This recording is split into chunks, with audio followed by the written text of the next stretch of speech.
Beleden baş îro notu heftemîn salvegera darvekirina Şeyx Saîdê Kale ku li Amedê bi 47 hevalên xwerer li qada deriyê Çiyê li Amedê piştî serhildanê hatibûne darvekirin li hêjê gora wî xuyanîne nehatiye eşkera kirin her çi qas ciyê gora wî ku berê hatibû veşartin Diyarbejî piştî wê demê ji ber ku nava ciyekî leşkerî daye heta niha gora wî nîşan nedane serokê komeleya Şeyx Saîd Birêz Qasım Firat li gel min ku ew bi xwe jî neviyê Şeyx Saîd e îro sürprîzeke wî heye dixwazim em bi hev re nîşan bidin cara yekemîn ku wê xelk vê sürprîzê bibîne dixwazim nîşan bidim şikerema xwe re veke ebayê Şeyx Saîdê Kal ev not û heft salan ku hatiriye veşartin hatiye veşartin ev eba cara yekemîn ku li ser ekrana Rûdawê ye li ser şaşeya Rûdawê ye yekem televizyon em ku em vê ebayê didin dixwazim nîşan bidim ebayekî gelek bi qalîteye jî li gorî dewra xwe diyare ji qumaşê wî Şeyx Saîdê Kal vî li xwe kirî dixwazim hinekî çîroka wî ji Şeyx Qasım pirsim ve ev eba çawa bi dest xist ji kengê ve bi were ye Bi rastî ji bo min jî tiştekî xerîb ecêb bû. Ev eba li ba diya min bû. Diya min xanima Şeyx Alî Rıza Efendî bû, lawê Şeyx Saîd. Tiştên me hemû bi mal hemû wêran bûbû çûbû. Lê bes ev eba li ba xanima Şeyx Saîd Efendî xanima wî ya ewwel li ba wî veşartîye bixwara birine Sirgûnê li Trakyayê veşartine ev teqrîben 100 sal e bihurtina vê ebayê li ba diya min bûye û diya min berê ku wefat bike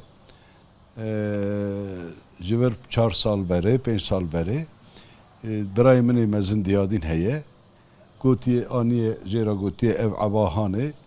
eba Şeyx Saîd Efendî ye û li ba min bû û ev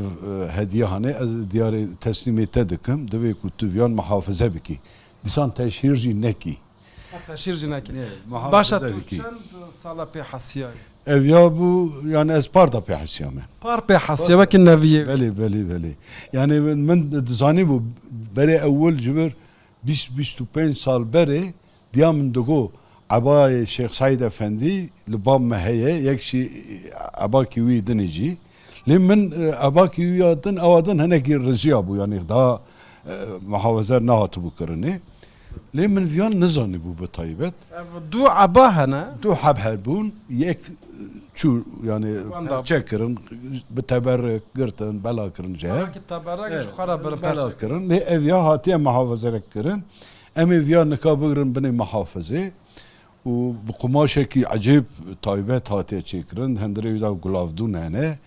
diyare ku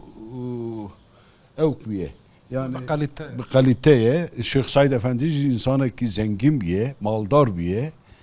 û ev ebayê wî hanê jî gelekî taybet e yani bi qumaşekî weka tu dibê qe îro çêkir erê ev ya me hinekî ji temîz kir me da muhafizekirinê çêkirin yani me hinekî xizmet kir hate vî asê lê ebakî tiştekî ecêb e yek ji mirî de yani ev ya ji diya min ji bavê min diya min he bes eva maye di milkiyeta Şeyx Saîd Efendî û îrze dema ku Şeyx Saîd Efendî tê sêdar kiran belê ev eba li ser bî an na ev eba ev li malê ev li mal bîye û çawa ku ji mal derdikeve eva eva li mal dibîne bûka wî xanima Şeyx Alî Rıza Efendî wî muhafize dike heta ne îroj tu cara ewil dema te wekî mirîdê wan te pê hesiyê ku ebayê Şeyx Saîd dest te lêket te çi hîs kir والله ايرو ميسكر مگو قيش شديد افندي و برمسكنان دي يعني هنا ايرو بي حسيام و زيارات كر سرسوي قاسم افندي جو ابا كالي منه مگو كالي ما قش كان من اجمره هديه كيش قديبي ها ام خديا عغازي عبازي بود نوت حفصالم ديارن اگرن امرن سر مزالي و ام خديوين ام خديوي درد كفن اما نل امر سر مزالي وانزي يعني ام دوزامز یم جیم بلا یک نمره بلا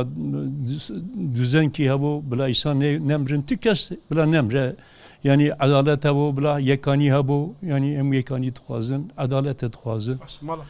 malatez yava تجي ولا كلام اخر سيدة كلامك يعني فاهمك وكان في عباديت هنا بديت تازه هنا بديت هنا بديت واجد ما رديت بله بله Geleki heyecan, Şeyiz. geleki Böyle. devan şevtin, girino, Böyle. hat. بله والله هنا بدي او قصه بي ممنون بون كيف ما برات يكي مينا شيخ سعيد كتبر ديني اسلامي ده هم جبو في خلقي هم جبو دين جاري خداي يعني فداكريه بيش يكي ميناوي Türkiye'den tünne yani asla tünne yani ya. İşte insan ki hoşboy dini hoşboy halkı ho feda bike او قصد بده هي كسك والله وقتك مفيا زيارات كلمة يقول قي الشيخ صالح الشيخ سعيد افندي رحمة الله عليه واي اللي قارشيه منه من برشافي من يعني مذاكر كي يعني كأنه الشيخ سعيد افندي برشافي من زيارات كريه عباية الشيخ سعيد افندي جرى كمينا كل سر اكران الرضاوي وهم دبينا جرى اولى درد كذا عبا حتى ايرو هاتيه و شارتن هاتيه باراستن gelek جوان جي بمرادتنا في عباية مالباطا ودبيجة بهفيا كو وكي عباية الشيخ سعيد جي قوراوي جي ادي ديار به اشكره به كو حمو كيز بكارم مشن سر قوراوي فتحي كي بخوينن و بكاربر سردان اي بكن زيارت بكن